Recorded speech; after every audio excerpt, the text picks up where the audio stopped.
नफरत पैदा करना इनका काम है। नरेंद्र मोदी, आपसे बड़ा कोई झूठा इस देश में नहीं होगा। इस मुल्क में इतना लंबा लंबा आप छोड़ते हैं। मिस्टर मोदी, मुझे शर्म आती है कि आप इस देश के प्रधानमंत्री हैं। इस तरह की जबान में आप इस्तेमाल करेंगे। एक मुल्क का वजीर आजम, 133 करोड़ अवाम का वजीर आजम, भारत के 17 करोड़ मुस्लिम अकलियत को घुसपैठी कह रहा है। आज वजीर आजम के मुंह से वो अल्फाज निकल गए, ये घुसपैठी है। बताइए, क्या आप घुसपैठी हैं? यही तो इनका ओरिजिनल चेहरा है। ये सिर्फ धोखा दे रहे थे, सबका साथ, सबका विकास, सबका विश्वास। ये मोदी की गारंटी, मोदी की एक ही गारंटी है, दलित और मुसलमानों से नफरत करो। ये मोदी की गारंटी है। 2002 से ये वही काम कर रहे हैं। इस मुल्क की 15% अवाम को घुसपैठी कहता है। इससे शर्मनाक बात कुछ और नहीं हो सकती। नरेंद्र मोदी, आप कब तक डर दिखाएंगे मुसलमानों का? आप कब तक हिंदू भाइयों बहनों को मुसलमानों का डर दिखाएंगे? आप क्यों नफरत की दीवारों को उठा रहे हैं? ये डर क्यों दिखा रहे हैं आप? बुलडोजर से मासूम लोगों के घरों का अगर तोड़ दिया जा रहा था, सबसे पहले आवाज मजलिस इत्तेहादुल मुस्लिमीन ने उठाई। CAA का काला कानून लाया गया। मजलिस इत्तेहादुल मुस्लिमीन ने उस कानून की कॉपी को पार्लियामेंट में फाड़ दिया। हिजाब के ऊपर पाबंदी का मसला आया। सबसे पहले मुल्क में मजलिस इत्तेहादुल मुस्लिमीन ने उस फैसले की, बीजेपी की कर्नाटका की हुकूमत के फैसले पर तनकीद की। MP लैट स्कीम का मसला है। जितना हुकूमत की तरफ से MP लैट के पैसे मिलते हैं हैदराबाद के पार्लिमानी हल्के के डेवलपमेंट के लिए, वो तमाम के तमाम फंड को इस्तेमाल किया गया। 2 साल इस मियाद में MP लैट के पैसे नहीं दिए गए कोविड की वजह से। इस बात को पसंद नहीं करते, चाहे वो सेक्युलर भी क्यों ना हो। क्या आखिर कौन है ये लोग जो पार्लियामेंट में आकर हिंदुस्तान के आईन और संविधान के दायरे में रहकर हर चीज पर अपनी बात को रखते हैं? इनको तकलीफ इस बात की भी है कि आखिर इन लोगों में अल्लाह ने क्या काबिलियत दी, अल्हम्दुलिल्लाह, कि 6-7 मिनट में वो अपनी पूरी बात को रख देते, जो 1 घंटे की तकरीर में भी कोई नहीं रख सकता। इनको इस बात की तकलीफ है कि बेबाक तरीके से मजलिस ऐवान पार्लियामेंट में अपनी बात को रखती है। इनको ये बात समझ में नहीं आती कि हिंदुस्तान के कोने कोने में उन्होंने सियासी नुमाइंदगी को कम करके रख दिया, मगर आखिर क्या बात है कि हैदराबाद की आवाम मजलिस को कामयाब करती है। तो ये तमाम कोशिशें की और हरबे किए जाएंगे। मेरी आपसे दवन गुजारिश है कि आप अपने इत्तेहाद को और मजबूत करिए। 13 तारीख के दिन आपको अपनी जुर्रत के मजाहरे करने पड़ेंगे। 13 मई को आपको अपनी जुर्रत के मजाहरे करने पड़ेंगे और आपको उन लोगों को पैगाम देना पड़ेगा जो हमारी नुमाइंदगी के दुश्मन हैं, जो हमारी शनाख्त को खत्म करना चाहते हैं, जो हमारी इबादत गाहों पर ललचावी नजरें लगाकर बैठे हैं, जो हर चीज से हमको छीनना चाहते हैं। तो मेरे अजीज दोस्तों और बुजुर्गों, मेरी इज्जतदार माँ और बहनों, 13 मई के दिन आप तमाम लोगों से मेरी अदबन गुजारिश है कि अपने घर से निकलिए, पोलिंग बूथ को जाइए, सुबह के अवलीन वक्त में जाकर अपने वोट का इस्तेमाल करिए। यकीनन गर्मा का मौसम है, इससे कोई इनकार नहीं कर सकता, मगर मेरी आपसे गुजारिश है कि 1 घंटे के लिए आपसे कम वक्त आपको लगेगा। आप पूरे अपने अफराद खानदान के साथ पोलिंग बूथ को जाइए। याद रखिए, ये गर्मी अगर आप 1 घंटे के लिए बर्दाश्त कर लेंगे तो 5 साल तक जो फिरका परस्त ताकतें अपने नापाक मंसूबे और अज़ाइम को लेकर इस मुल्क को गर्म करना चाहते, इस मुल्क को जो लोग गर्म करना चाहते हैं, उसके मुकाबले के लिए आपके नुमाइंदे की जरूरत पड़ेगी, ताकि वो आपके जज्बात और आपके अल्फाज को, आपकी तकालीफ को ना सिर्फ हैदराबाद बल्कि मुल्क के कोने कोने से जो कमजोर मजलूम अवाम है, चाहे वो मुस्लिम अकलियत हो, दलित हो, आदिवासी हो, या एक बड़ी तादाद में हमारे सेकुलर हिंदू भाई हो, आप अंदाजा नहीं कर सकते कि कितने मुझे फोन आते हैं, कितने व्हाट्सएप पर पैगामात आते हैं जिनको मैं जानता तक नहीं। वो मुझे फोन और व्हाट्सएप पर पैगाम देकर कहते हैं ओवैसी साहब, दोबारा जीत कर आना। आपकी जरूरत है, आज भारत की पार्लियामेंट में जरूरत है इस देश को आपकी आवाज की। हम हैदराबाद की आवाम से उम्मीद लगा कर बैठे हैं। मेरे अजीज दोस्तों और बुजुर्गों, ये सिर्फ आपकी आवाज नहीं है, ये सिर्फ आपके इत्तेहाद की निशानी नहीं है, ये सिर्फ आपकी एक मरकज सियासी की ताकत नहीं है, बल्कि हमारे बुजुर्गों ने जो मेहनतें की, आज ये आपकी हैदराबाद की पार्लियामेंट की सीट पूरे मुल्क के कमजोर और मजलूम अवाम की एक आवाज बन चुकी है। अल्लाह का बहुत बड़ा करम और फजल है। इसीलिए मेरी आपसे गुजारिश है कि वोट का इस्तेमाल करिए। एक दिन आपको निकलना है, 13 मई के दिन आपको अपने के वोट का इस्तेमाल करना है। अगर आज आप नहीं निकलेंगे तो फिर कब निकलेंगे? देखिए, कुदरत हमसे पुकार पुकार कर इनके अज़ाइम दिखा रही है। जो बीजेपी के उम्मीदवार हैं वो निशाना मारते हैं, एक तीर का निशाना मारते हैं मस्जिद की तरफ।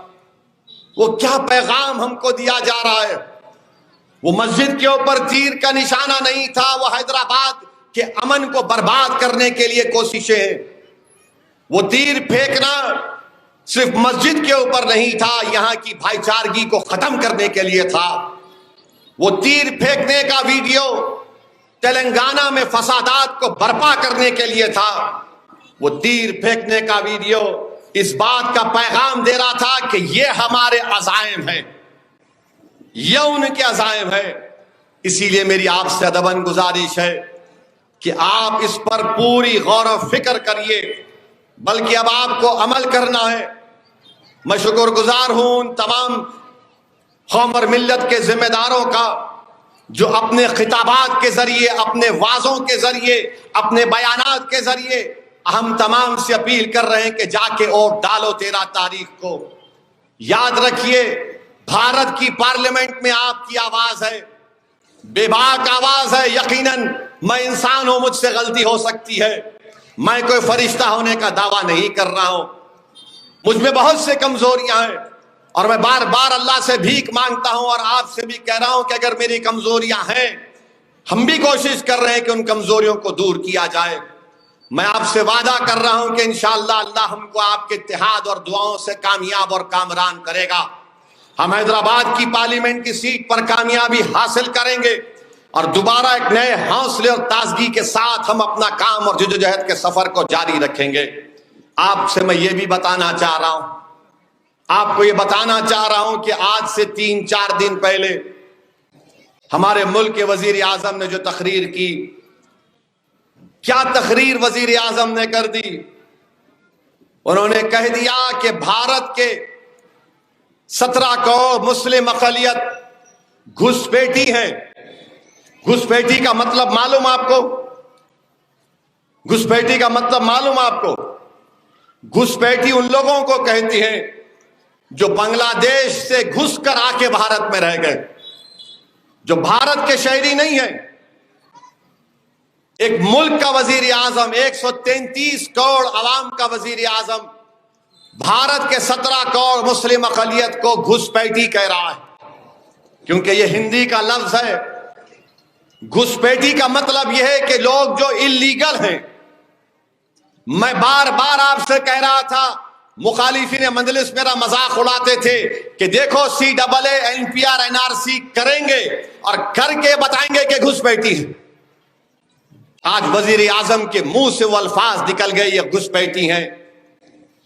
बताइए, क्या आप घुसपैठी हैं? आप भारत के शहरी है या नहीं है? बताइए, जोर से बोलिए, इतना सन्नाटा क्यों है? आप घुसपैठी है या नहीं? बल्कि अगर हैदराबादी जबान में पूछूं, बताओ तुम घुसपैठी हो या ना में बोलो। ये होना, मुल्क का वजीर आजम कह रहा है ये घुसपैठी है। मैं देख रहा था वजीर आजम को मीडिया के लोग और जो बीजेपी को थोड़ा वोट देने वाले लोग मेरे को फोन करके बोले, नॉर्मल कॉल पे नहीं बोले, व्हाट्सएप पे फोन करके बोले, अरे असदुद्दीन ये आदमी क्या बोल दिया। मेरा भाई ताज्जुब क्या हो रहा है आपको? यही तो इनका ओरिजिनल चेहरा है। ये सिर्फ धोखा दे रहे थे, सबका साथ, सबका विकास, सबका विश्वास। 2002 से हर तकरीर में, पेपर में आज देखेंगे मोदी की गारंटी। मोदी की एक ही गारंटी है, दलित और मुसलमानों से नफरत करो। यह मोदी की गारंटी है। 2002 से ये वही काम कर रहे हैं। मेरे अजीज दोस्तों और बुजुर्गों, एक मुल्क का वजीर आजम इस मुल्क की 15% अवाम को घुसपैठी कहता है, इससे शर्मनाक बात कुछ और नहीं हो सकती। फिर उसके बाद कहते हैं कि मुसलमान ज्यादा बच्चे पैदा कर रहे हैं। आप बताइए, आप पैदा कर रहे ज्यादा बच्चे? नहीं, शर्मा रहे, कहीं कर रहे हैं। नहीं, मुसलमान ज्यादा बच्चे पैदा कर रहे हैं। सबसे पहले सुन लो आप, नरेंद्र मोदी के 6 भाइयां। सुने आप, अमित शाह की 6 बहनें हैं और आरएसएस के जो सर संचालक थे उनके सुना मैं तो 10 या 11 थे भाई बहन जुमला। मगर मुसलमान जो अंग्रेजी में बोलते, हमारी बेटियों और बहनों का जो फर्टिलिटी रेट है वो गिरा है, यकीनन गिरा है। मगर ये बात बोलना कि ज्यादा बच्चे पैदा कर रहे हैं, नहीं, हंसने का नहीं है। ये क्यों बोल रहे हैं? ये क्यों बोलती आरएसएस बीजेपी? ताकि हमारे हिंदू भाइयों को बोला जाए, अगर ये लोग इतने बच्चे पैदा कर रहे, एक वक्त आएगा ये लोग मेजॉरिटी में हो जाएंगे। कभी नहीं होने वाला। जो बड़े बड़े माहिरीन है उनकी रिपोर्ट है कि इस साल माने 2070 और 75 के दरमियान हमारे हिंदू भाइयों की आबादी 78% पर रुक जाएगी और उसके 40 साल के बाद मुसलमान की आबादी भी स्टेबलाइज हो जाएंगी, स्टेबलाइज हो जाएंगी। तो कभी भी मुसलमान इस मुल्क में मेजॉरिटी नहीं होगा। मगर नरेंद्र मोदी ये डर दिखा रहे हिंदू भाइयों बहनों में, ये मुसलमान मेजॉरिटी में हो जाएंगे। देखो नरेंद्र मोदी, आप कब तक डर दिखाएंगे मुसलमानों का? आप कब तक हिंदू भाइयों बहनों को मुसलमानों का डर दिखाएंगे? यकीनन हमारा मजहब अलग है, हमारी तहजीब भी किसी हद तक अलग हो सकती है, मगर हम तो इस मुल्क के बाइज्जत शहरी है ना। आप क्यों नफरत की दीवारों को उठा रहे हैं? ये डर क्यों दिखा रहे हैं आप कि बच्चे ज्यादा पैदा करते हैं? फर्टिलिटी रेट बोलो, ये मोदी की गवर्नमेंट का डेटा है। पॉपुलेशन ग्रोथ मुसलमानों का गिरा है, ये गवर्नमेंट का डेटा है। मोदी की गवर्नमेंट बोल रही, मैं नहीं बोल रहा हूं। मगर नरेंद्र मोदी क्या कर रहे हैं? नफरत पैदा करना इनका काम है, नफरत पैदा करना इनका काम है। अच्छा, स्पेसिंग बोलते, हमारे मुसलमान एक बच्चा पैदा करके वक्त देते, उसको स्पेसिंग बोलते, उसमें भी हमारा अच्छा खासा रिकॉर्ड।